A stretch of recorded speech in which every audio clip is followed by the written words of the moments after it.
Assalamualaikum warahmatullahi wabarakatuh. Perkenalkan, nama saya Bimo Nugroho Usman Ali, nomor NIM 19.343. Berikut saya akan membawakan tugas yaitu tentang biografi Kiai Haji Ahmad Dahlan. Sebelum mengetahuinya, siapa sih Kiai Haji Ahmad Dahlan itu? Jadi Kiai Haji Ahmad Dahlan adalah pendiri Muhammadiyah. Ini termasuk keturunan yang ke-12 dari Maulana Malik Ibrahim, salah seorang yang terkemuka di antara Wali Songo, yaitu pelopor penyebaran agama Islam di Jawa. Silsilah tersebut ialah Maulana Malik Ibrahim, Maulana Ishaq, Maulana Ainul Yakin, Maulana Muhammad Fadlullah, Maulana Sulaiman Ki Ajeng Ribik, Demang Juru Sapisan, Deman Juru, Kiai Ilyas, Kiai Murtadlah, Kiai Haji Muhammad Sulaiman. Riwayat pendidikan Kiai Haji Ahmad Dahlan.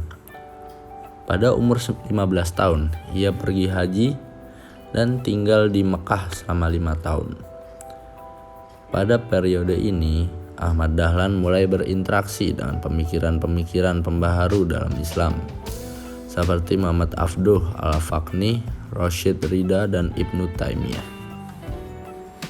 Ketika pulang kembali ke kampungnya tahun 1888, ia berganti nama menjadi Ahmad Dahlan. Lalu pada tahun 1903, ia bertolak kembali ke Mekah dan menetap selama 2 tahun. Kiai Haji Ahmad Dahlan lahir di Yogyakarta 1 Agustus 1968. Nama kecil Kiai Ahmad Dahlan adalah Muhammad Darwis. Ia merupakan anak keempat dari 7 orang bersaudara yang keseluruhan saudara perempuan kecuali adik bungsunya. Lalu Kiai Haji Ahmad Dahlan menikah. Pada masa ini ia sempat berguru kepada Syekh Ahmad Khotib, yang juga guru dari pendiri NU, Kiai Haji Hashim Asy'ari. Sepulang dari Mekah, ia menikah dengan Siti Walidah, sepupunya sendiri, anak Kiai Penghulu Haji Fadil yang kelak dikenal dengan Nyai Ahmad Dahlan, seorang pahlawan nasional dan pendiri Aisyah.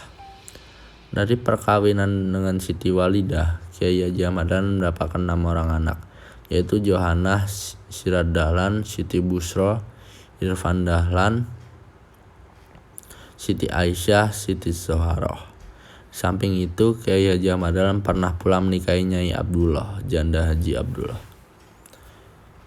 Ia juga pernah menikahi Nyai Rum, adik Kiai Munawir Krapyak. Kiai Haji Ahmad Dahlan juga mempunyai putra dari perkawinannya dengan Nyai Aisyah, adik ajengan Penghulu Cianjur yang bernama Dandana. Ia pernah pula menikah dengan Nyai Yasin Pakualaman di Yogyakarta. Lalu mulai bergabungnya Kiai Haji Ahmad Dahlan dengan organisasi Budi Utomo dengan maksud mengajar agama pada tahun 1909. Kiai Haji Dahlan masuk Budi Utomo, organisasi yang melahirkan banyak tokoh nasionalis. Di sana beliau memberikan pelajaran untuk memenuhi keperluan anggota. Pelajaran yang diberikan terasa sangat berguna bagi anggota Budi Utomo, sehingga para anggota Budi Utomo ini menyarankan agar ia membuka sekolah sendiri yang diatur dengan rapi dan didukung oleh organisasi yang bersifat permanen. Hal tersebut dimaksudkan untuk menghindari nasib seperti pesantren tradisional yang terpaksa tutup bila kiai pemimpinnya meninggal dunia. Dalam sejarah Kiai Haji Ahmad Dahlan mendirikan Muhammadiyah. Saran itu kemudian ditindaklanjuti Kiai Dahlan dengan mendirikan sebuah organisasi yang diberi nama Muhammadiyah pada 18 November 1912. Organisasi ini bergerak di bidang kemasyarakatan dan pendidikan. Melalui organisasi inilah beliau berusaha memajukan pendidikan dan membangun masyarakat Islam.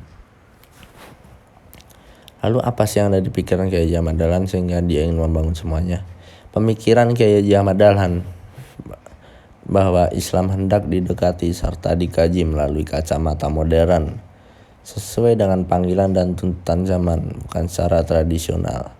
Beliau mengajarkan kitab suci Al-Quran dengan terjemahan dan tafsir agar masyarakat tidak hanya pandai membaca atau apapun melakukan Quran semata, melainkan dapat memahami makna yang ada di dalamnya.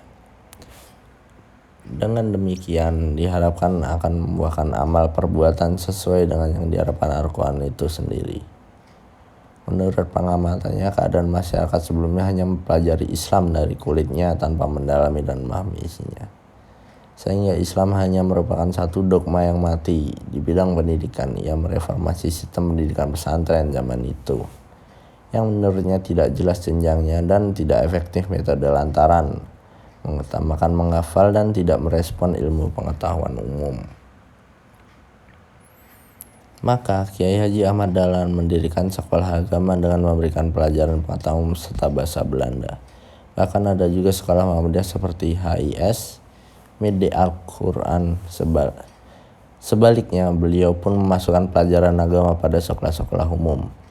Ia terus mengembangkan dan membangun sekolah-sekolah sehingga semasa hidupnya beliau telah banyak mendirikan sekolah, masjid, langgar, rumah sakit, poliklinik, dan rumah yatim piatu. Kegiatan dakwah pun tidak ketinggalan. Beliau selalu meningkatkan dakwah dengan ajaran pembaruannya. Di antaranya, ajaran utamanya yang terkenal, beliau mengajarkan bahwa semua ibadah diharamkan kecuali yang ada perintahnya dari Nabi Muhammad SAW. Beliau juga mengajarkan larangan ziarah kubur, penyembahan dan perlakuan yang berlebihan terhadap pusaka keraton seperti keris, kereta kuda, dan tombak. Samping itu, beliau juga memurnikan agama Islam dari pencampuran agama Hindu, Bunda, animisme, dinamisme, dan kejawen. Dalam mendirikan organisasi Al-Aisyah di bidang organisasi pada tahun 1918, beliau bersama dengan istrinya yakni Nyai Dahlan membentuk organisasi Aisyah khusus untuk kaum wanita. Pembentukan organisasi Aisyah juga merupakan bagian dari kemuhammadiyahan ini. Lalu Kiai Haji Ahmad Dahlan juga mendirikan Hizbul Waton karena menyadari pentingnya peranan kaum wanita dalam hidup dan perjuangan sebagai pendamping dan partner kaum pria.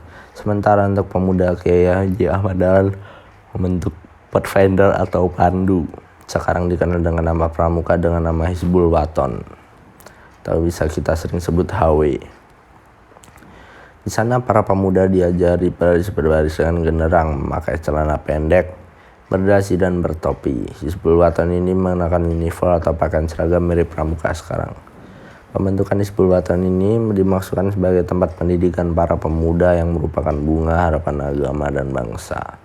Sebagai tempat persemaian kader-kader terpercaya ini sekaligus menunjukkan bahwa agama Islam tidak kolot, melainkan progresif, tidak ketinggalan zaman namun sejalan dengan tuntutan keadaan dan kemajuan zaman.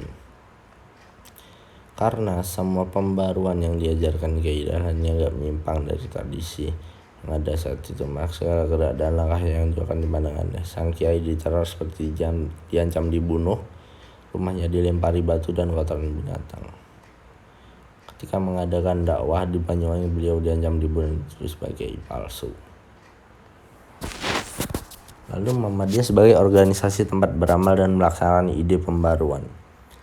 Kiai Dahlan merupakan perhatian para pengamat perkembangan Islam dunia ketika itu. Para sarjana pengarang dari timur maupun barat sangat memasukkan perhatian pada Muhammadiyah. Nama Kiai Haji Ahmad Dahlan pun semakin tersohor di dunia dalam kancah perjuangan kemerdekaan Indonesia, dan peranan dan sumbangan beliau sangatlah besar. Kiai Haji Ahmad Dahlan selesai sudah pembahasan saya tentang Kiai Haji Ahmad Dahlan.